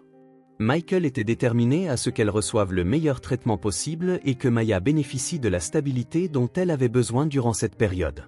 Il saisit son téléphone et appela son avocat. « Richard, j'ai besoin des documents dont nous avons parlé concernant les dispositions de tutelle temporaire. Je veux aussi qu'on étudie la possibilité de réaménager mon Penthouse pour accueillir une personne avec des besoins médicaux. » Après avoir raccroché, Michael s'accorda un moment de réflexion. En moins d'1 mois, il était passé de l'image du cadre solitaire à celle d'un tuteur improvisé. Son vaste Penthouse silencieux affichait désormais des dessins colorés sur le réfrigérateur, une petite paire de chaussons lapins dans le couloir, et un ours en peluche rapiécé trônant dans la chambre d'amis. La vie qu'il connaissait avait changé du tout au tout, et étonnamment, il n'avait aucune envie de revenir en arrière. Michael se leva et alla jusqu'à la chambre où Maya dormait. Il ouvrit la porte avec précaution, observant la petite silhouette sous les couvertures, paisible, ignorant tout de la tempête qui l'entourait. Teddy était fidèlement blotti contre elle. À cet instant, Michael formula une promesse silencieuse, non seulement à Maya, mais aussi à Claire et à lui-même. Il ferait tout son possible pour les aider à traverser cette épreuve, non pas parce qu'il se sentait redevable envers l'enseignante qui avait changé sa vie autrefois, mais parce que cette petite famille comptait désormais trop pour qu'il s'en détourne, au profit de l'ancienne routine. Refermant doucement la porte, Michael regagna son bureau pour poursuivre ses préparatifs. Il y avait tant de choses à organiser, réaménager son emploi du temps professionnel, adapter l'appartement à la convalescence de Claire, et surtout, offrir à Maya la stabilité dont elle avait besoin pendant la guérison de sa grand-mère. La nuit s'avança tandis qu'il travaillait, et dehors, la neige recommença à tomber, recouvrant la ville d'un voile blanc. Malgré les incertitudes et les obstacles à venir, Michael ressentait quelque chose qu'il n'avait pas éprouvé depuis longtemps, de l'espoir. L'espoir que, même au milieu des difficultés, l'amour et la solidarité puissent éclairer la route vers un nouveau départ, pour eux tous. La première grosse chute de neige de la saison couvrait la ville lorsqu'il se gara devant l'école. Dehors, des enfants emmitouflés franchissaient les portes en courant, certains commençant déjà une bataille de boules de neige dans la cour. Michael consulta sa montre, 15h15, pile à l'heure. Comme il le faisait chaque jour depuis 2 semaines, depuis l'hospitalisation de Claire. Michael Sullivan, le stratège implacable, avait totalement réorganisé sa vie, réunions importantes repoussées, visioconférences remplaçant les rendez-vous, et sa présence au bureau était devenue si rare que les employés se perdaient en conjectures. Il est amoureux, murmuraient certains. Il a des problèmes de santé, supposaient d'autres. Personne n'aurait pu deviner la vérité. Le redoutable Michael Sullivan passait désormais ses après-midi à aider une fillette de 5 ans à faire ses devoirs et à apprendre à tresser de petites boucles brunes. Maya apparut à l'entrée de l'école, emmitouflée dans le nouveau manteau rouge qu'ils avaient choisi ensemble le week-end précédent. En le voyant, son visage s'illumina d'un sourire et elle courut vers lui, son sac à dos ballottant. « Michael, regarde ce que j'ai fait aujourd'hui. » À peine arrivée à la voiture, elle sortit de son sac une feuille de papier coloré. C'est une carte pour grand-mère. Ma maîtresse m'a aidé à l'écrire. Michael prit la carte fabriquée à la main, un grand cœur rouge orné de paillettes et à l'intérieur, des lettres tremblantes. Remets-toi vite, grand-mère, Michael et moi t'attendons. C'est magnifique, mais on la lui apportera cette ? L'après-midi, sur le chemin du retour à l'appartement de Michael qui leur servait désormais de maison temporaire, Maya racontait avec enthousiasme sa journée d'école. Comment elle avait réussi à écrire son nom complet toute seule, comment elle avait partagé son goûter avec un nouveau camarade, et comment la maîtresse avait félicité son dessin d'une famille. J'ai dessiné moi, grand-mère et toi, expliqua-t-elle avec naturel. La maîtresse avait dit, je peux avoir 2 familles, une par le sang et une par le cœur. Michael sentit sa gorge se nouer. 2 semaines plus tôt, il aurait probablement refusé l'idée d'être aussi facilement inclus dans la conception de famille de quelqu'un. À présent, il ne ressentait que de la gratitude pour la simplicité avec laquelle Maya l'acceptait dans sa vie. À la maison, il suivait une routine qui fonctionnait étonnamment bien. D'abord un goûter et une conversation sur la journée, puis les devoirs à la table de la cuisine. Michael sur son ordinateur portable pendant que Maya coloriait ou s'exerçait à écrire des chiffres.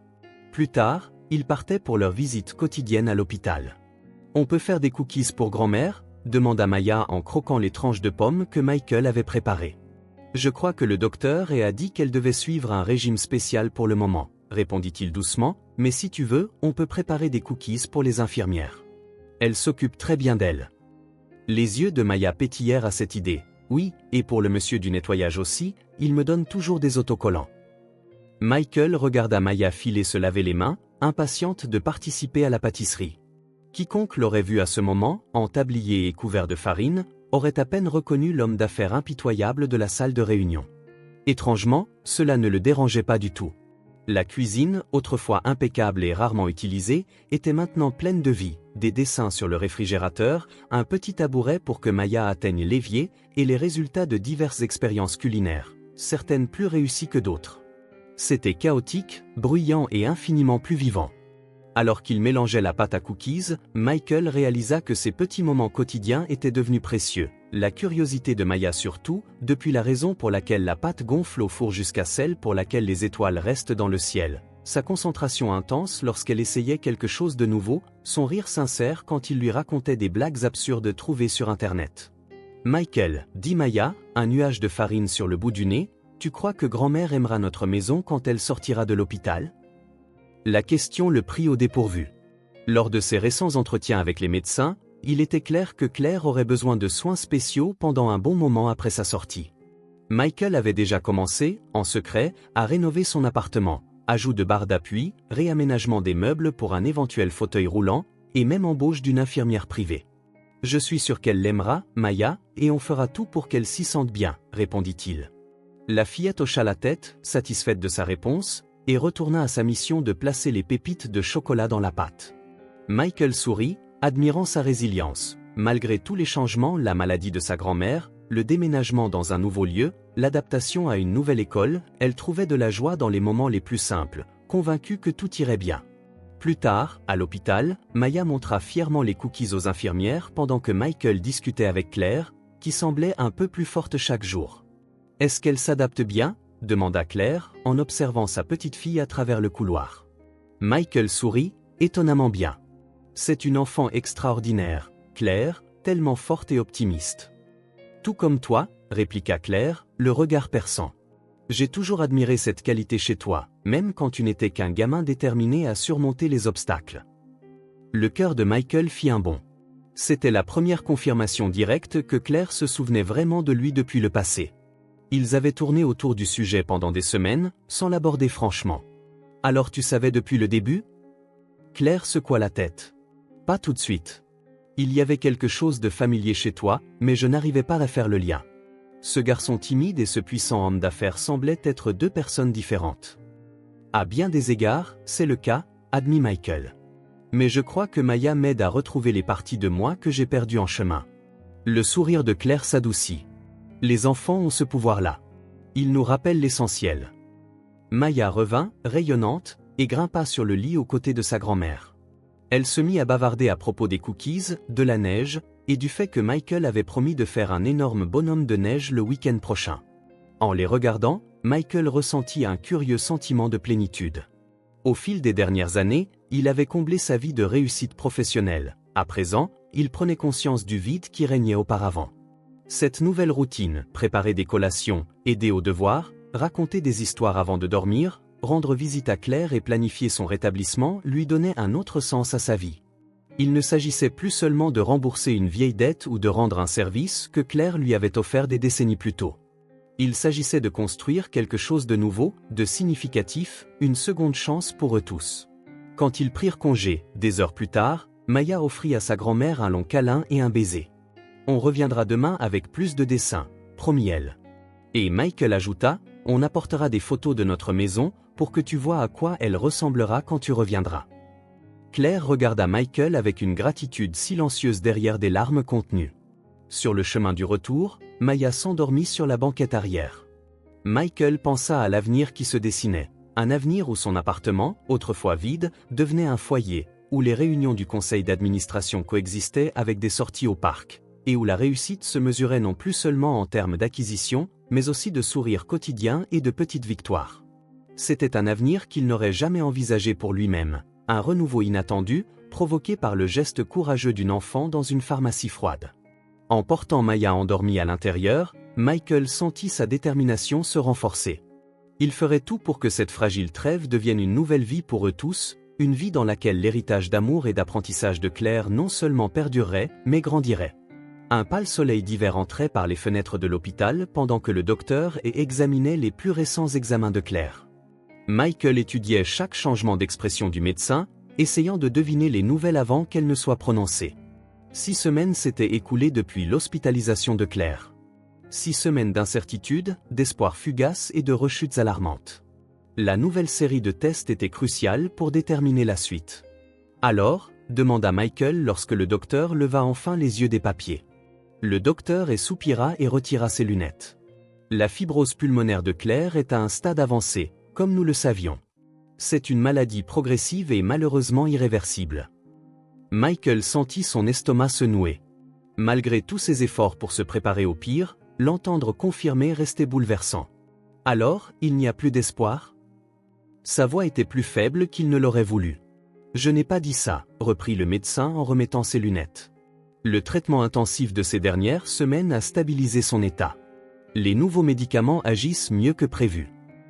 Qu'est-ce que ça signifie concrètement ?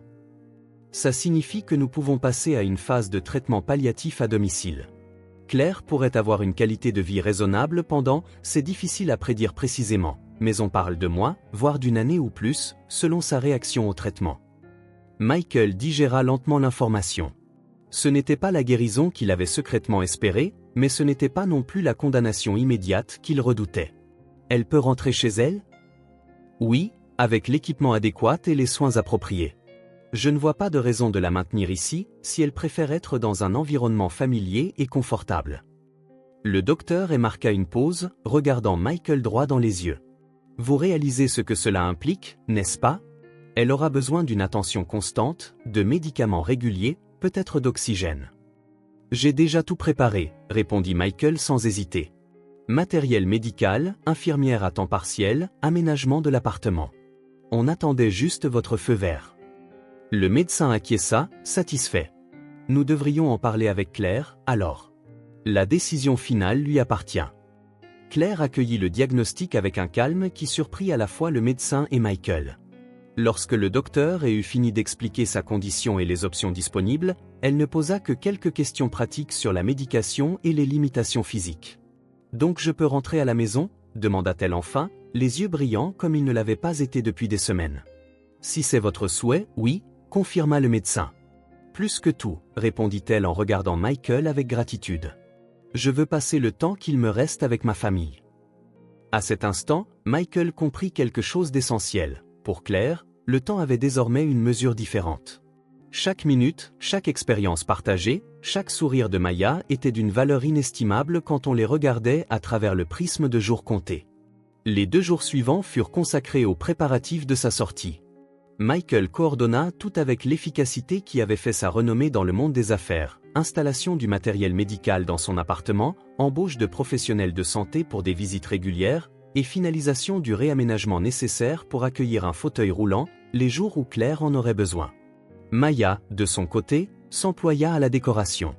Avec l'aide de sa maîtresse et de ses camarades, elle confectionna des banderoles de bienvenue, des dessins colorés et même une grande pancarte que Michael l'aida à accrocher à l'entrée. « Bienvenue dans notre nouveau chez nous, grand-mère ».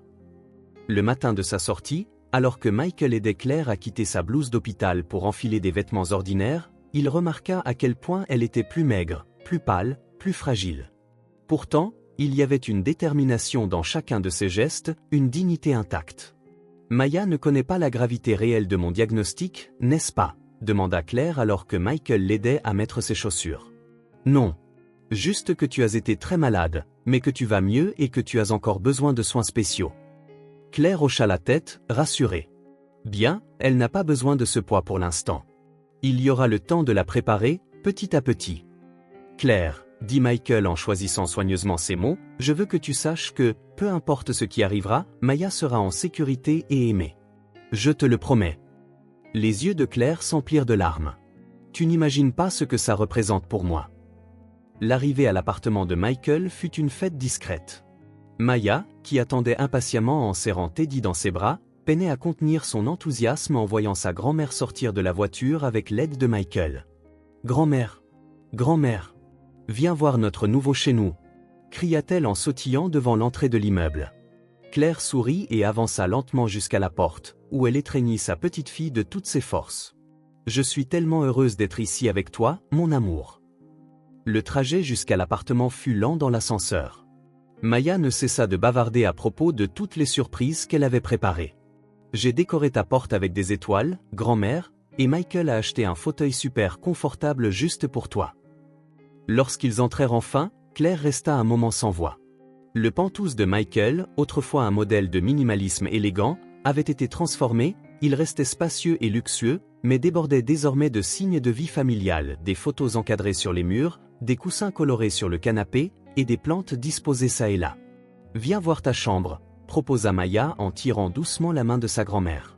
Claire la suivit dans une grande pièce qui donnait sur le parc. Elle était aménagée pour concilier confort et fonctionnalité médicale, un lit médicalisé, habilement dissimulé sous de jolis draps, un équipement à oxygène positionné discrètement et un système d'appel, mais aussi des touches personnelles un peu partout. Les livres préférés de Claire sur les étagères, un album photo sur la table de chevet et les dessins de Maya collés au mur. « C'est parfait », murmura Claire, visiblement émue. Michael se tenait dans l'encadrement de la porte. « On a essayé de recréer un peu de ta maison ici. J'espère que tu t'y sentiras bien. » Le reste de la journée se déroula dans une ambiance paisible. Claire s'installa dans le fauteuil confortable du salon, un sourire tranquille aux lèvres, tandis qu'elle regardait Maya exhiber ses jouets et raconter toutes les aventures qu'elle avait vécues ces dernières semaines. Michael prépara un déjeuner léger, en respectant les consignes alimentaires de l'hôpital. En fin d'après-midi, quand Maya s'endormit enfin après s'être beaucoup dépensée, Claire fit signe à Michael de s'asseoir près d'elle. « Comment te sens-tu, vraiment ? Demanda-t-il en ajustant le châle sur ses épaules. Claire regarda par la grande fenêtre, où le soleil commençait à se coucher. Effrayée, reconnaissante, en paix. Tout à la fois. Elle marqua une pause. Tu sais ce qui est étrange ? Je n'aurais jamais cru que mes derniers jours seraient les plus significatifs de ma vie. Elle leva la main pour l'interrompre doucement. Je ne suis pas morbide, juste réaliste. Et je veux que tu saches. Sa voix se brisa légèrement. Tu as ramené de la lumière dans ma vie et tu m'as offert la chance de voir un nouveau départ. Merci de prendre soin de Maya et d'être là avec nous. Michael ne put répondre tout de suite, submergé par l'émotion. Après tout, n'était-ce pas Claire qui avait apporté la lumière dans sa propre vie, bien des années auparavant ? J'ai toujours pensé que j'aurais l'occasion de te rendre ce que tu as fait pour moi, finit-il par dire. Je n'aurais jamais imaginé que cela se passerait comme ça. Claire sourit en serrant sa main. Ce garçon obstiné qui refusait d'abandonner la lecture est devenu un homme extraordinaire. J'ai toujours su que tu irais loin, Mike. À cet instant, alors que le soleil couchant inondait la pièce d'une lumière dorée, ils refermèrent un cycle de gratitude, de soutien et d'amour, transcendant le temps et les circonstances. Dans les semaines qui suivirent, une nouvelle routine s'installa. Claire connaissait des jours meilleurs et d'autres plus difficiles. Les bons jours, elle participait activement à la vie de famille, aidant Maya à lire, partageant de vieilles histoires et conseillant même Michael sur quelques questions professionnelles. Les mauvais jours, quand respirer devenait plus dur et que la fatigue la clouait au lit, elle se reposait davantage, mais insistait toujours pour passer au moins 1 heure avec Maya avant le coucher.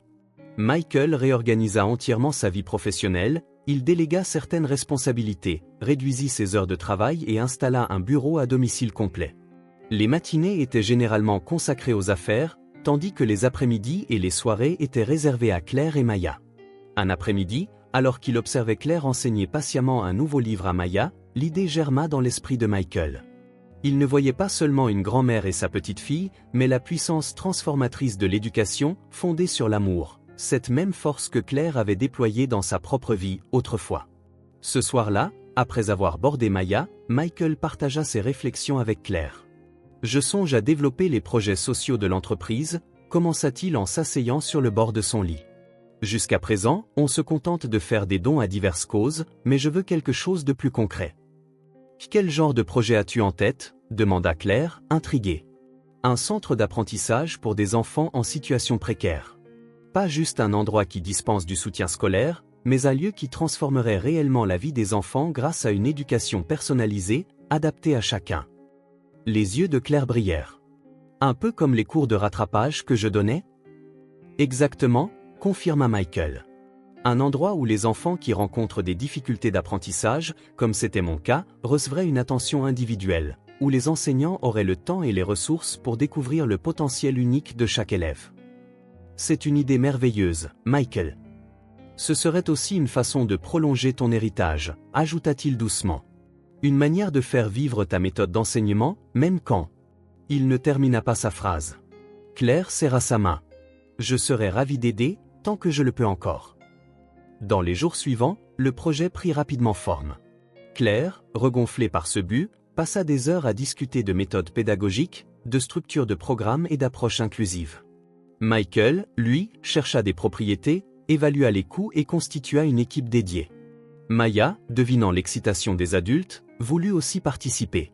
Un après-midi particulièrement productif, pendant que Claire et Michael débattaient de l'importance d'espaces créatifs, la fillette arriva avec une pile de dessins. « J'ai fait des plans pour la nouvelle école », annonça-t-elle fièrement. « Il faut de grandes fenêtres, parce que la lumière du soleil rend les gens heureux, et une bibliothèque immense avec des coussins par terre pour lire confortablement. » Michael prit les dessins, réellement impressionné par son intuition. « Tu sais, Maya, ce sont d'excellentes idées. On n'y avait même pas pensé. » Claire regardait la scène, les larmes aux yeux, voyant sa petite fille et son ancien élève s'investir ensemble dans les mêmes valeurs qui avaient toujours été les siennes. « Comment s'appellera l'école » demanda Maya en grimpant sur les genoux de Michael comme si elle avait toujours été à sa place. Michael et Claire échangèrent un regard. « On n'a pas encore décidé » répondit-il. « Tu as une suggestion » Maya réfléchit un instant, le front plissé. « Et si on l'appelait l'école de grand-mère ? Parce que c'est la meilleure prof du monde. » Claire rit en essuyant une larme. « Peut-être quelque chose d'un peu moins personnel, ma chérie. » Et si on l'appelait Centre d'apprentissage Nouveau Horizon, proposa Michael. Parce que c'est ce que fait l'éducation, elle ouvre de nouveaux horizons à chacun. Parfait, approuva Claire, et Maya hocha la tête avec gravité, comme si elle l'officialisait. Ce soir-là, après avoir couché Maya, Michael rejoignit Claire dans le salon, où elle reposait dans son fauteuil favori, contemplant les lumières de la ville à travers la baie vitrée. Il s'assit à côté d'elle, partageant ce silence confortable qui s'était installé entre eux. « Tu sais ce qui m'impressionne le plus chez toi, Michael » dit-elle doucement. « Ce n'est pas ta réussite ni ta générosité, c'est ta capacité à transformer la douleur en action concrète. » Michael réfléchit à ces mots. En effet, la perte imminente avait éveillé en lui non seulement de la tristesse, mais aussi une volonté renouvelée de créer quelque chose de durable et d'important. « J'ai appris de la meilleure » répondit-il en lui souriant. Dans la pièce à peine éclairée, avec la ville scintillant à l'arrière-plan, ils formaient tous les trois une image d'espoir renouvelée. Claire, sereine dans son fauteuil malgré sa fragilité, Maya endormie dans la pièce d'accent grave côté, son avenir désormais assuré, et Michael, déterminé à honorer l'héritage de sa mentor par des actions concrètes pouvant transformer d'innombrables vies. Quand Claire s'assoupit finalement dans le fauteuil, Michael la couvrit doucement d'une couverture. Le lendemain serait un autre jour de planification, et il était bien décidé à faire avancer rapidement le projet du centre d'apprentissage pour que leur vision commune devienne réalité. Il ne s'agissait pas seulement d'un hommage à Claire, mais aussi d'une façon de changer le monde en appliquant les mêmes principes qu'elle avait toujours pratiqués, la compassion, le dévouement et une profonde croyance en le potentiel de chacun. Mais la salle de réunion d'audit, au 40e étage de la Sullivan Tower, était méconnaissable. À la place de diapositives financières et de prévisions de marché, l'écran montrait des plans architecturaux, des maquettes colorées et des propositions pédagogiques. Autour de la grande table ovale étaient réunis non pas des cadres en costume, mais des enseignants, des travailleurs sociaux et des responsables communautaires. Debout devant l'écran de projection, Michael présentait la vision du centre d'apprentissage Nouveau Horizon avec une passion qui surprenait même ses plus vieux collaborateurs. 3 mois plus tôt, lorsqu'il avait cherché du soutien pour cette initiative, beaucoup doutaient qu'elle puisse voir le jour. À présent, il était évident que le projet avançait à grands pas. « Nous avons déjà acquis le terrain sur Central Avenue », expliqua-t-il en montrant des photos du site. « Les travaux commenceront dans 2 semaines, dans 6 mois, nous espérons accueillir nos premiers enfants. » Elena Martinez, directrice d'une des meilleures écoles de la ville, leva la main. « L'approche pédagogique est vraiment innovante, Michael, mais comment vas-tu t'assurer que les professeurs du système traditionnel s'adaptent à une méthode aussi personnalisée ?» Excellente question, répondit Michael, en jetant un coup d'œil à la femme aux cheveux gris, assise discrètement à l'autre bout de la table. Je pense que Claire peut mieux y répondre que moi. Tous les regards se tournèrent vers Claire. Bien qu'elle fût plus maigre et visiblement affaiblie, elle dégageait une énergie indéniable dès qu'on parlait d'enseignement. S'appuyant sur sa canne, elle se leva lentement.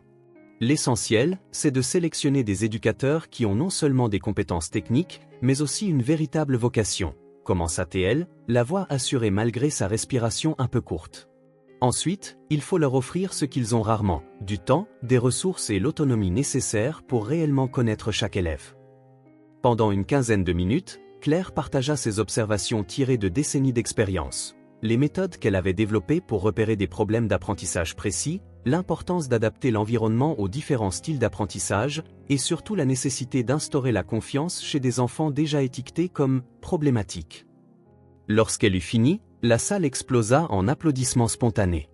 Michael l'observa avec admiration. Malgré sa maladie, Claire avait toujours le pouvoir d'inspirer et de transformer. « Nous avons une consultante pédagogique extraordinaire », dit-il en l'aidant à se rasseoir.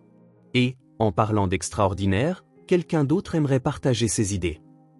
La porte s'ouvrit et Maya entra timidement, portant des feuilles colorées. Michael l'avait récupérée à l'école spécialement pour ce moment. « Voici Maya, la petite fille de Claire, et notre consultante junior en design », la présenta-t-il en faisant un clin d'œil à la fillette. Avec l'approbation silencieuse de Claire, Maya se lança et montra ses dessins représentant ce à quoi devaient ressembler les salles de classe, la cour et surtout la bibliothèque. Ses suggestions, étonnamment pratiques, incluaient des détails qu'un adulte n'aurait probablement pas envisagés. Des recoins douillets pour lire, des murs où l'on pourrait dessiner et des meubles ajustables pour toutes les tailles d'enfants. « J'adore particulièrement l'idée du mur des rêves », commenta l'architecte du projet, réellement impressionné. « Un espace où chaque enfant peut écrire ou dessiner ses rêves. » On l'intégrera sans faute. Maya sourit, fière, et vint s'asseoir près de sa grand-mère. Michael poursuivit la réunion, mais ses yeux se tournaient souvent vers cet endroit de la pièce où grand-mère et petite-fille chuchotaient et riaient ensemble, unis par le même esprit. Quand la réunion se termina et que les participants commencèrent à s'éclipser, le docteur Martin Klein, surintendant de l'éducation de la ville et personnage clé du milieu scolaire local, s'approcha de Michael. « Je dois admettre que j'étais sceptique quand j'ai entendu parler de ce projet, dit-il en lui serrant la main. Mais vous m'avez convaincu aujourd'hui. Comptez sur mon soutien officiel. Nous vous enverrons certains de nos enfants les plus en difficulté. » « Merci pour votre confiance, Dr. Klein, répondit Michael. « Je vous promets que vous ne le regretterez pas. » Un à un, d'autres participants exprimèrent leur soutien, offrant des partenariats, des ressources et des recommandations. Quand le dernier visiteur partit, Claire, Michael et Maya restèrent à contempler les plans étalés sur la table. « Je dirais que c'est un succès, » déclara Michael en desserrant sa cravate. Claire hocha la tête, les yeux brillants. Plus encore, c'est le début de quelque chose de vraiment transformateur. La semaine suivante, la nouvelle du centre d'apprentissage Nouveau Horizon fit la une du journal local. Le titre, « Un milliardaire investi dans l'éducation inclusive », était accompagné d'une photo de Michael et Claire en train d'examiner la maquette du projet. La réaction ne se fit pas attendre. Appels téléphoniques, emails et messages affluèrent au service de relations publiques de Sullivan Enterprises et à l'appartement où les trois résidaient désormais. D'anciens élèves de Claire prirent contact pour partager, non sans émotion, l'impact qu'elle avait eu sur leur vie. Des commerçants locaux proposèrent des dons et des partenariats, des universités offrirent des collaborations pour des recherches en éducation. « Je n'aurais jamais cru voir mon nom dans le journal, » dit Claire lorsque Michael arriva avec plusieurs exemplaires de l'édition du jour, et surtout pas à côté du tien. Michael sourit en l'aidant à s'installer dans son fauteuil préféré. « Bienvenue dans la célébrité. J'espère que tu es prête pour les paparazzis. » Elle rit, un son devenu plus rare à mesure que sa maladie avançait. Pour Michael, chacun de ses rires était une petite victoire. Maya rentra de l'école particulièrement excitée ce jour-là. Tout le monde a vu la photo de grand-mère dans le journal. La maîtresse l'a même affichée au mur de la classe. Elle a dit que grand-mère était un exemple de persévérance, suggéra Michael. « Oui, c'est ça. Et elle a dit que tu étais un philanthrope. » Claire intervint, un sourire complice échangé avec Michael. « Un philanthrope, ma chérie. Ça veut dire quelqu'un qui aide les autres. » Maya regarda Michael avec admiration. « C'est vrai que tu construis une école pour les enfants qui ont besoin d'aide spéciale, comme toi quand tu étais petit ?» La question surprit Michael. C'était la première fois que Maya mentionnait ses difficultés d'apprentissage enfantine. Claire avait dû partager ce bout de son histoire. « Oui, c'est vrai, » dit-il en se mettant à sa hauteur. « Quand j'avais à peu près ton âge, je croyais que je n'arriverais jamais à lire correctement. Les lettres semblaient danser sur la page. Mais ta grand-mère m'a aidé. Elle m'a montré que je pouvais apprendre différemment. » Maya acquiesça, les yeux sérieux, mesurant l'importance de ce qu'elle venait d'entendre. « C'est pour ça que tu fais tout ça? Pour remercier grand-mère ?» Michael jeta un coup d'œil à Claire, dont le regard était embué de larmes. « En partie, oui, » répondit-il avec honnêteté. « Mais aussi parce que j'ai rencontré une petite fille qui m'a appris l'importance d'aider ceux qu'on aime, même si ça implique de renoncer à quelque chose de précieux. » Maya sourit, comprenant qu'il faisait référence à son geste à la pharmacie. « Comme Teddy. » « Exactement comme Teddy, » confirma Michael. « Certaines leçons sont tellement importantes qu'elles changent nos vies à jamais. » Leur conversation marqua une nouvelle étape dans leur complicité à tous les trois. Au fil des semaines, tandis que le centre d'apprentissage prenait forme physiquement, leurs liens se renforcèrent. Une famille, non pas seulement de nom ou par commodité, mais une famille de cœur. Michael réorganisa son emploi du temps pour accompagner Maya à l'école chaque matin. Claire, les jours où elle s'en sentait capable, se joignait à eux, profitant de l'air frais et du monde extérieur. L'après-midi, quand Michael rentrait du bureau, il passait souvent au chantier, Maya veillant à ce que tout soit conforme à ses dessins. Un soir particulièrement calme, après que Maya se fut endormie suite à son histoire préférée, Claire demanda à Michael de la rejoindre sur le balcon. L'automne approchait et les premières feuilles dorées tourbillonnaient doucement dans l'air. « Je veux te montrer quelque chose, » dit-elle en lui tendant une enveloppe. Michael l'ouvrit délicatement, à l'intérieur se trouvait un document officiel, un testament, où figurait son nom en tant que tuteur légal de Maya. « Claire, Je ne sais pas quoi dire. Je sais qu'on en a déjà discuté, dit-elle calmement, mais maintenant, c'est officiel. Quand je ne serai plus là, Maya sera sous ta responsabilité légale. Elle marqua une pause. Sauf si, bien sûr, tu as changé d'avis. Michael prit ses mains et la regarda dans les yeux. Jamais. Maya fait partie de ma vie d'une manière que je n'aurais jamais imaginée. Claire sourit, soulagée, même si elle n'en avait jamais vraiment douté. Je vous ai observés, tous les deux. Comment elle court vers toi pour te montrer ses dessins, comment elle cherche ton approbation, comment elle parle de toi à l'école. Elle prit une grande inspiration pour maîtriser son émotion. Elle t'aime, et je sais que toi aussi tu l'aimes. Plus que je ne pourrais l'exprimer, admit-il, surpris de sa propre franchise. Le silence retomba, chargé de gratitude et de compréhension. Tu as ramené de la lumière et de l'espoir dans notre maison, Michael, finit par dire Claire, d'une voix presque éteinte. Merci d'être là et de prendre soin de notre famille. Il ne répondit pas immédiatement, ému. Quand Claire l'avait retrouvé des années plus tôt, il n'était qu'un garçon perdu, catalogué comme « cas désespéré ». À présent, il essayait de rendre une petite partie de ce qu'il avait reçu. « C'est plutôt à nous de te dire merci, Claire, dit-il enfin. Tu as changé ma vie 2 fois, d'abord quand tu étais ma prof, et maintenant en me laissant faire partie de ta famille. » Elle serra sa main, un geste simple, mais lourd de signification. « Promets-moi de lui parler de moi. Je ne veux pas que Maya m'oublie. » « Jamais je ne la laisserai t'oublier, promis Michael. Tes histoires, tes valeurs, ton amour pour l'enseignement, tout ça vivra à travers elle. Et à travers le centre d'apprentissage aussi. » 3 mois plus tard, le centre d'apprentissage Nouveau Horizon était prêt pour son inauguration officielle. Le bâtiment moderne, conçu selon des plans méticuleux, se détachait dans le paysage urbain, non par son opulence, mais par son architecture accueillante et novatrice.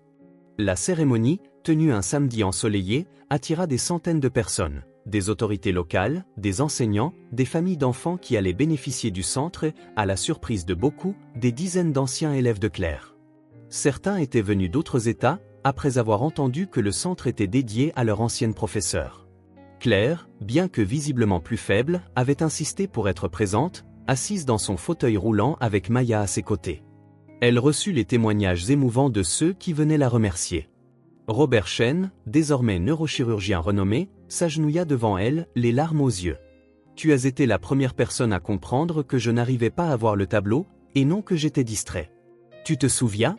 Sans les lunettes que tu as trouvées pour moi, je n'aurais jamais pu en arriver là. » Sophia Williams, devenue directrice d'une maison d'édition, lui apporta son tout premier livre publié. « Je te l'ai dédié, mais je n'avais jamais eu l'occasion de te le donner, » dit-elle en montrant la page de dédicace. Un par un, d'anciens élèves partageaient des anecdotes similaires, de petits gestes de Claire qui avaient radicalement changé leur trajectoire. Maya écoutait, les yeux écarquillés, en prenant conscience de l'impact profond que sa grand-mère avait eu. Lorsque vint l'heure du discours officiel, Michael monta sur la scène du nouvel auditorium. Il repéra Claire et Maya au premier rang. Le centre d'apprentissage Nouveau Horizon voit le jour aujourd'hui, prolongement du travail d'une vie entière, voué à voir au-delà des apparences, commença-t-il. Il y a plus de 30 ans, une jeune enseignante a décidé qu'aucun enfant dans sa classe ne serait étiqueté comme un cas désespéré avant d'avoir eu toutes les chances de montrer son vrai potentiel. Il marqua une pause et regarda Claire. « Je le sais, parce que j'étais l'un de ces enfants. Un petit garçon dyslexique que tout le monde prenait pour paresseux ou désintéressé. Sans l'intervention de mademoiselle Claire, j'aurais peut-être abandonné tôt, convaincu de ne pas pouvoir apprendre. » Un frisson parcourut l'assemblée, peu de gens connaissant ce PN de l'histoire personnelle de Michael Sullivan. Ce centre n'est pas simplement un établissement scolaire, c'est une déclaration de foi en le potentiel humain. C'est l'engagement que chaque enfant mérite d'être vu, entendu et compris dans son unicité. Lorsqu'il termina, toute l'assemblée se leva dans un tonnerre d'applaudissements. Michael descendit de la scène et alla directement rejoindre Claire, qui l'accueillit dans une étreinte émue. Maya se joignit à eux, formant un cercle parfait d'affection et de reconnaissance.